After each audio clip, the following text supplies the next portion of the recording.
So just a brief history, because it didn't start with Janet Travell. There was this guy, Bayou, in the 1500s, who described muscle pain syndromes. And then this other doctor in England in 1816 observed nodular tumors and thickenings which were painful to the touch and from which pains shot to neighboring parts.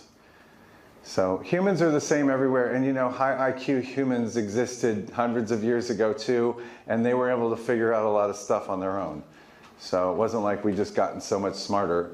If you pay attention to the news, you know we're not that smart.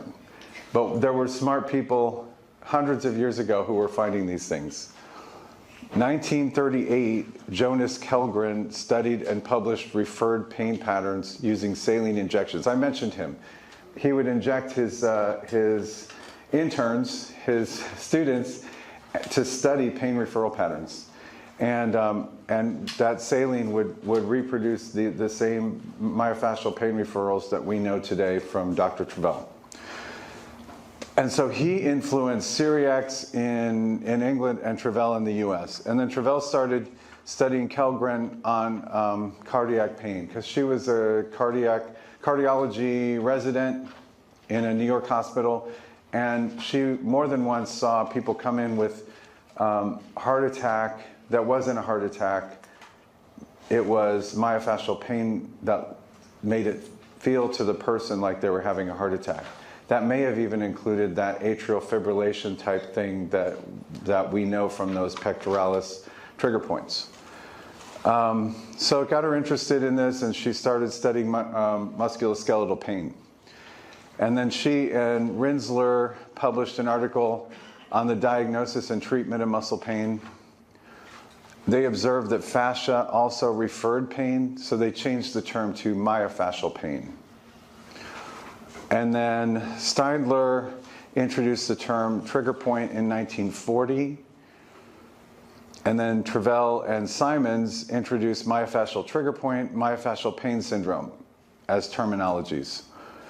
And then Carl Levitt put out his needle effect paper in 1979 and called it dry needling, because he said it wasn't the injectate that made the pain go away, it was the needle. So he kind of demonstrated for people that they didn't need to be injecting procaine or lidocaine into trigger points. They could just use an acupuncture needle to release the trigger point. And Carl Levitt was a big fan of acupuncture, and in his books he even writes that he hopes in the future more acupuncturists will take a more anatomical approach to acupuncture, because he feels like if they did, it could be like the first line of treatment for most pain patients. That first they should be getting acupuncture before they get anything more invasive. So nobody even paid attention to him, but he was always a fan of acupuncture. And then 77 Melzack compared 48 trigger points to acupuncture points and found that there was 100% correlation.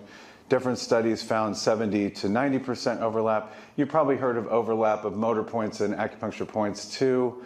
There does seem to be some correlation to where the nerve innervates the muscle and where acupuncture points eventually were most selected.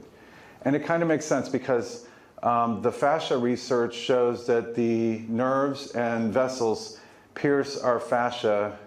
So there's little holes in the fascia where the vessels can pass through and the nerves can pass through. And the fascia research shows that stimulation of the fascia with light touch, vibration, pressure has a beneficial effect on the autonomic nervous system, putting people into a more parasympathetic state. So if you choose a spot that has this higher level of innervation and vascular blood circulation, you're very likely having a more beneficial effect on the whole nervous system, which is, I believe, what makes acupuncture, traditional acupuncture, so effective for so many things. The things that it works best on are the things that are made worse by stress. fertility, insomnia, digestive issues, immunity, everything that stress can make worse, acupuncture, traditional acupuncture can make better. So hyperirritable spot in skeletal muscle that's associated with hypersensitive palpable nodule in a taut band. So the taut band is such a good terminology because I think trigger point, I think something round. And trigger points are not round. They're not knots, and knots with a K, and they're not points. They're taut bands. So we're always palpating for taut bands. They're going to be long, ropey bands. And some people have a theory of needling cross fiber on the taut bands to get them to fire better. And I personally tend to needle with the fiber of the band most of the time to avoid unnecessary tissue damage on both sides of the taut band.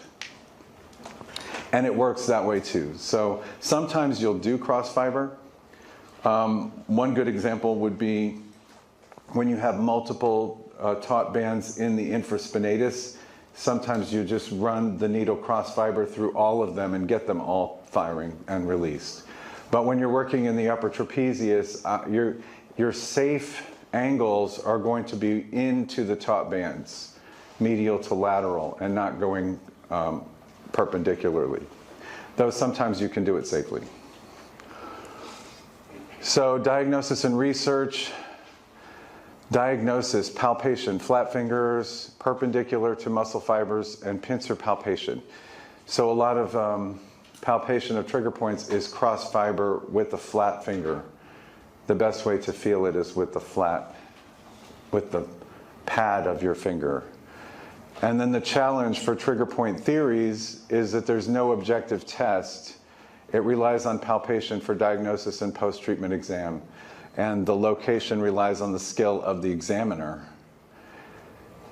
Trigger points don't really show up on an MRI or a CT scan or an X-ray. So it's hard to do unbiased research because whether the trigger point is the correct part of the trigger point is located and treated relies entirely on the skill of the person doing it.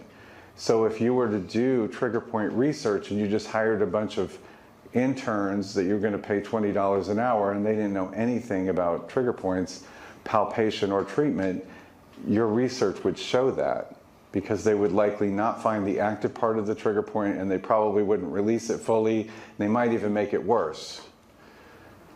So the skill of the practitioner is very, very important for location of the correct part of the trigger point and release of the trigger point. And that makes research really hard to do. You can't double blind it. So if you know J.P. Shaw, J-A-Y is the first name, P is the middle initial, Shaw is his last name. He does a lot of research in the US on trigger points. And he uses sonogram, vibration, sonoelastogram, and Doppler to try to visualize where the trigger points are. So he used Doppler ultrasound to show changes in microcirculation in and around the trigger point.